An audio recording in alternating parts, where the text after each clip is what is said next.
But Lena couldn't let go. The disappearances were too much of a coincidence, too connected to the strange occurrences that had started happening around the same time. Animals behaving erratically, strange lights in the woods at night, and the sense that the very fabric of reality was fraying. She had seen it for herself when she ventured out to the old mill on the edge of town, the one everyone avoided. The place had always been a symbol of decay, abandoned for years, but something was different about it now. The air around it felt charged, alive in a way that sent a chill down her spine. The more Lena uncovered, the clearer it became that whatever was haunting the town wasn't new. It had always been there, lurking just beneath the surface, waiting for the right moment to resurface. Her father had been the town's sheriff, and as a child, Lena had heard the stories he'd never told anyone else. Stories of things that couldn't be explained, of things he'd seen with his own eyes, before his sudden, unexplained death 5 years ago. Lena's heart pounded as she pieced together the fragments of her father's investigation. She found the journal hidden in his old study, its pages filled with cryptic notes about the town's past, about a force that seemed to live in the shadows, feeding on fear and regret. It all pointed to something that terrified her, a long-forgotten pact, a deal made long ago by the founders of the town. A pact that was now coming due. As Lena dug deeper, her friends began to pull away.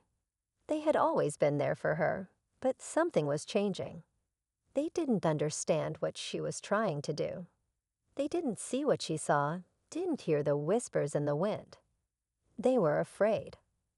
Afraid of what she might uncover, afraid of what the town had become. Lena tried to explain, tried to make them see, but it was no use.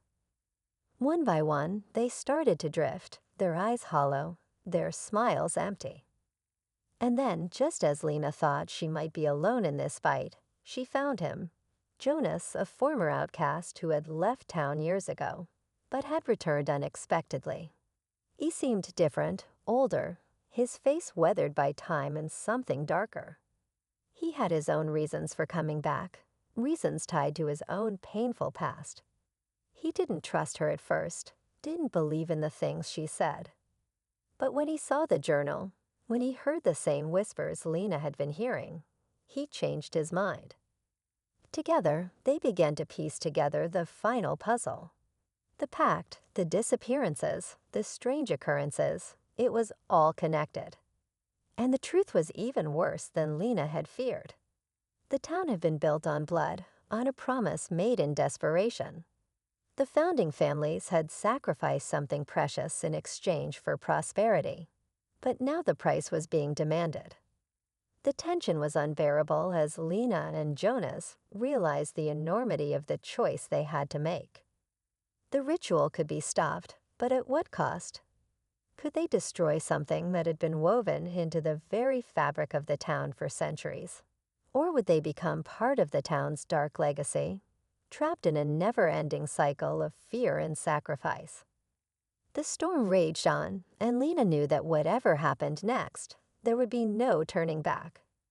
The final confrontation was drawing near, and the town's fate rested in her hands. The storm continued its relentless assault on the town as Lena and Jonas stood in the old mill, their faces illuminated only by the flickering light of an old lantern. Their breath hung heavy in the air, the tension between them palpable.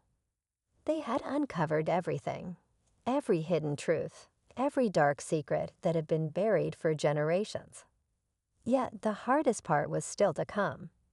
The final choice was before them, the choice that could either save the town or doom it forever. Lena felt the weight of the town's history pressing on her shoulders, the knowledge that their lives were linked to something so much larger than themselves. The ritual had always been part of the town's bloodline, a chain that had been forged in desperation and had never been broken. But now it was no longer just about the town's survival. It was about breaking that chain, about taking control of their future. "Do you really think we can stop it?" Jonas asked quietly, his voice heavy with doubt. His eyes, once full of defiance, now seemed to carry a weight that matched Lena's own. She didn't answer immediately. There were too many doubts swirling in her mind. But she knew, deep down, that they couldn't let this continue. The people who had disappeared, they had been sacrifices, part of a cycle that would never end unless they fought back. Lena had to believe that breaking the cycle was possible, that there was a way to rid the town of its curse. She had no other choice. They moved toward the center of the mill, where the markings were etched into the floor, old and faded, but still visible. The symbols were part of the ritual, part of the ancient pact that had been made so long ago. Lena felt a shiver run down her spine as she knelt down, tracing the symbols with her fingers, sensing the power that had been bound to them. The air was thick with it, like static before a storm.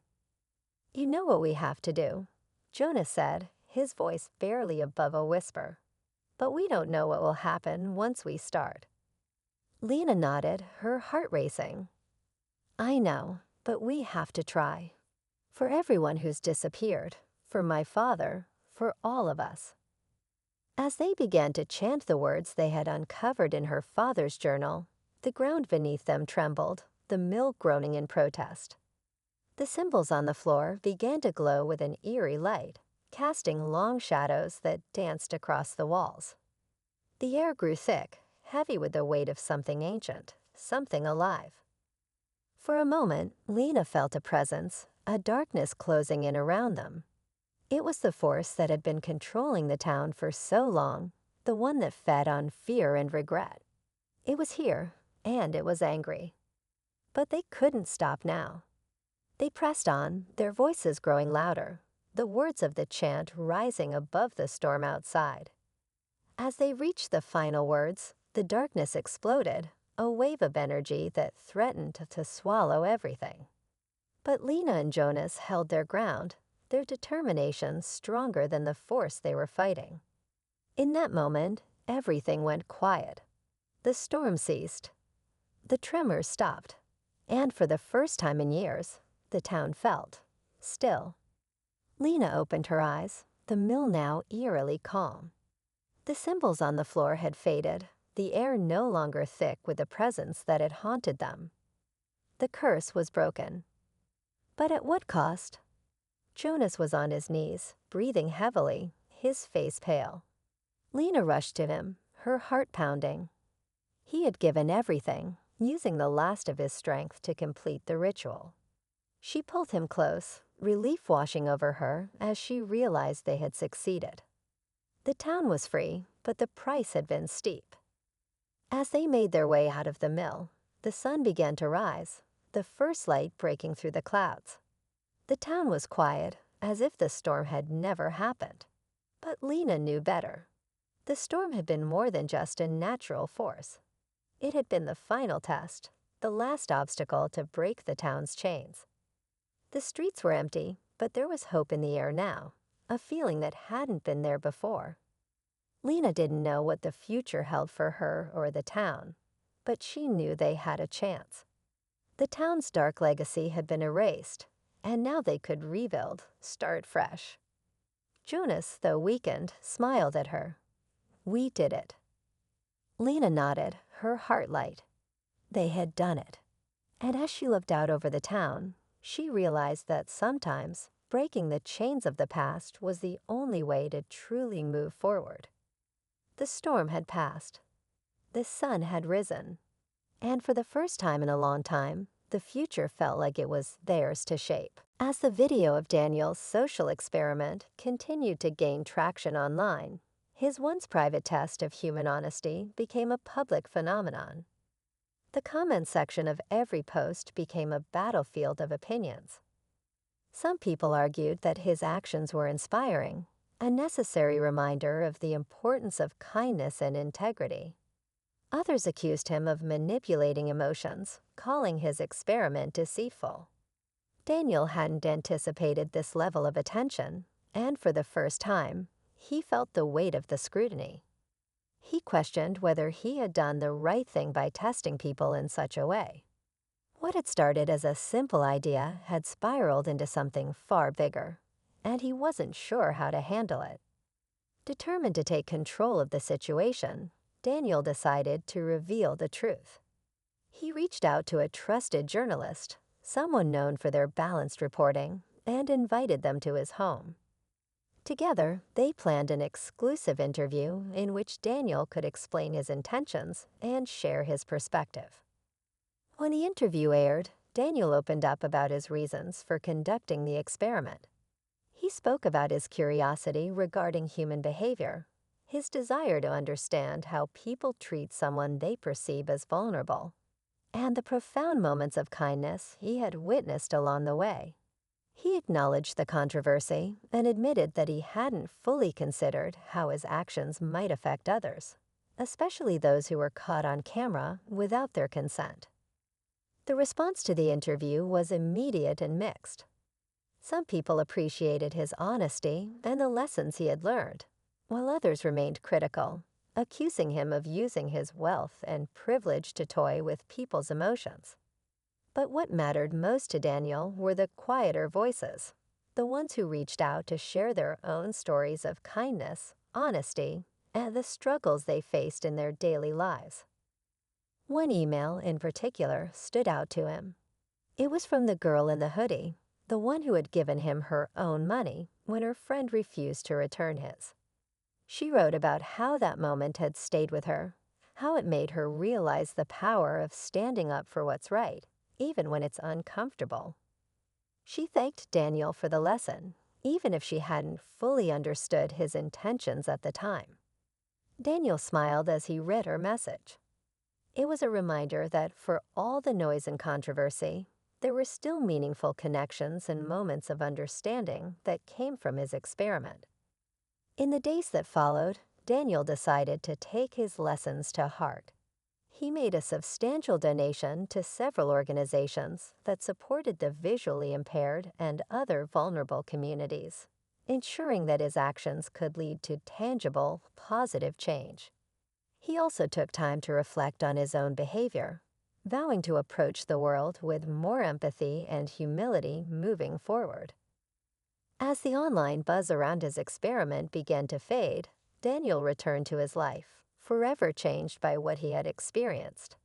He had set out to test the honesty of others, but in the end, he had uncovered truths about himself.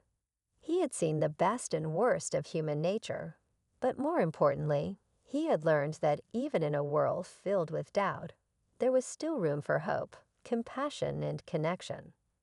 And so Daniel closed this chapter of his life, not with a sense of finality, but with a renewed belief in the complexity and beauty of humanity. His story wasn't about proving a point or drawing conclusions. It was about the journey, the questions, and the moments that made him stop and think. As the camera pans away, leaving Daniel standing by the window of his penthouse, gazing at the city lights, one thing is clear. The experiment may have ended, but the lessons would stay with him and his audience forever.